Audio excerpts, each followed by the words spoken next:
पंतप्रधान नरेंद्र मोदी उद्या सकाळी कर्नाटकची राजधानी बंगळुरू इथून व्हिडिओ कॉन्फरन्सिंगच्या माध्यमातून पुणे नागपूर वंदे भारत रेल्वे गाडीला हिरवा झेंडा दाखवणार आहेत। ही नागपूरसाठीची तिसरी वंदे भारत गाडी असेल। अनेक महिन्यांपासून या गाडीची प्रतीक्षा होती। 14 ऑगस्टपासून ही गाडी नियमितपणे सुरू होईल। या गाडीला 9 थांबे असतील। याशिवाय पंतप्रधान बंगळुरू, बेळगाव आणि वैष्णोदेवी कटरा ते अमृतसर या वंदे भारत गाड्यांचंही लोकार्पण करतील।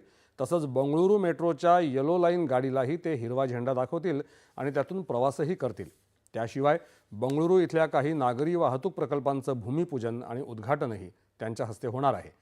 यावेळी पंतप्रधान उपस्थितांना संबोधितही करतील। बंगळुरू मेट्रोच्या तिसऱ्या टप्प्याचं भूमिपूजनही पंतप्रधान करणार आहेत। या प्रकल्पासाठी 15,610 कोटी रुपयांची तरतूद करण्यात आली आहे।